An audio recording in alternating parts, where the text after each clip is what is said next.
Hello everyone, how are you. आशा करता हूँ बहुत अच्छे होंगे और बहुत अच्छे से अपनी एग्ज़ाम्स की तैयारी कर रहे होंगे, पढ़ रहे होंगे।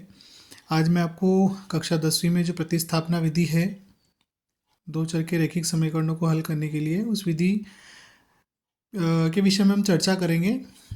ये विधि क्या है कि बच्चों को थोड़ी सी कठिन लगती है। ठीक है, तो इसको हम कोशिश करते हैं कि सरलता से हम इसको समझ सकें। तो आइए देखो, प्रतिस्थापना विधि से दो चर के रैखिक समीकरणों को हल करने के लिए क्या करना होता है।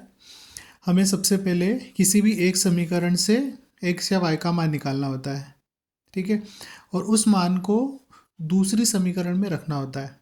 ठीक है, अब यहाँ दो समीकरण हमारे पास x प्लस वाई बराबर 5 और 2x माइनस 3y बराबर 4। ठीक है, ये दो समीकरण है। अब हमें मान कौन से समीकरण से निकालना चाहिए। ठीक है, तो हमें मान निकालने के लिए उस समीकरण को लेना चाहिए, उस समीकरण को लेना चाहिए जो आसान हो।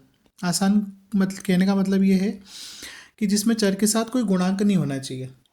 ठीक है, तो उससे क्या होगा, उससे होगा ये कि हमारे जो गुणांक के साथ में चर के साथ में जो भी गुणांक होते हैं, जब आप उनको किसी एक चर का मान निकालेंगे तो उस दूसरे चर के साथ में जो गुणांक है वो क्या होगा, मतलब उस चर के साथ में जो गुणांक है वो बटे में जाएगा। तो उससे क्या होगा, एक समस्या बनेगी हमारे लिए। तो इसीलिए हम क्या करते हैं, यहाँ पर समीकरण एक से मान निकालते हैं। ठीक है, तो समीकरण एक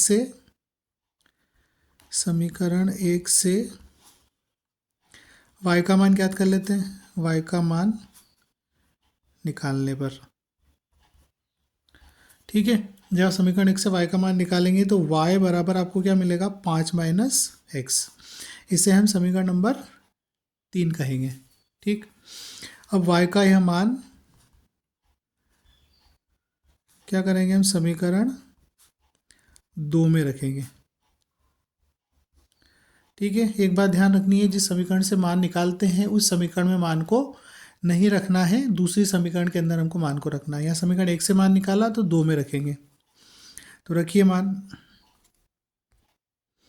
तो देखिए, यहाँ हमने जो हमारा y का मान है 5 माइनस एक्स, इसे हमने समीकरण नंबर 2 में रखा है। तो 2x ऐसे लिया हमने, फिर माइनस तो माइनस 3, और फिर y की जगह पे हमने रख दिया 5 माइनस एक्स। ठीक है, अब इसको हम सॉल्व करेंगे तो क्या मिलेगा, 2x माइनस 15 और प्लस 3x बराबर 4।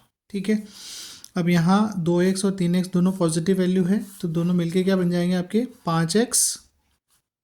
15 को वहाँ भेज देंगे हम, तो 4 प्लस 15, तो 5x बराबर आपका हो जाएगा 19।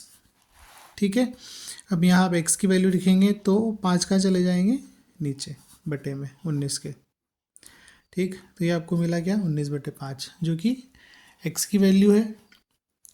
ठीक है, अब क्या करेंगे हम, अब ये x की वैल्यू क्या करेंगे, किसी भी एक समीकरण में, चाहे एक में रखो, चाहे दो में रखो, या फिर 3 में रखो, किसी भी एक समीकरण में हम रख सकते हैं। तो यहाँ पर हम y की वैल्यू को x की वैल्यू को समीकरण नंबर 3 में रखेंगे। तो x का मान समीकरण 3 में रखने पर,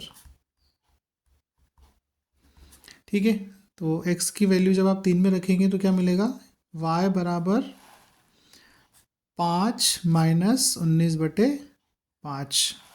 ठीक है, अब इसको हम हल कर लेंगे, इसके नीचे कुछ नहीं है तो 1 लिखा आपने। तो y बराबर, अब यहाँ पे आप एलसीएम लेंगे, 5 और 1 का एलसीएम 5 आएगा, 5 आएगा। 1 से 5 को डिवाइड करेंगे 5 का मल्टीप्लाई 5 में होगा तो 25, माइनस 5 से 5 को डिवाइड करेंगे 1 का मल्टीप्लाई 19 में करेंगे तो 19 एज इट इज़ आ जाएगा। अब y बराबर जो वैल्यू मिलेगी आपको मिलेगी 25 में से 19 आपको घटाना है, तो क्या मिलेगा, 6/5। ठीक है, ये क्या मिला आपको, ये मिली है आपको y की वैल्यू।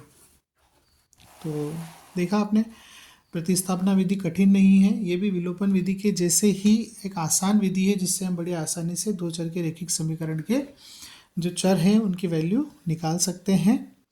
और आशा करता हूँ आपको समझ आया होगा। वीडियो को लाइक करें, चैनल को सब्सक्राइब करें और मुझे सपोर्ट करें।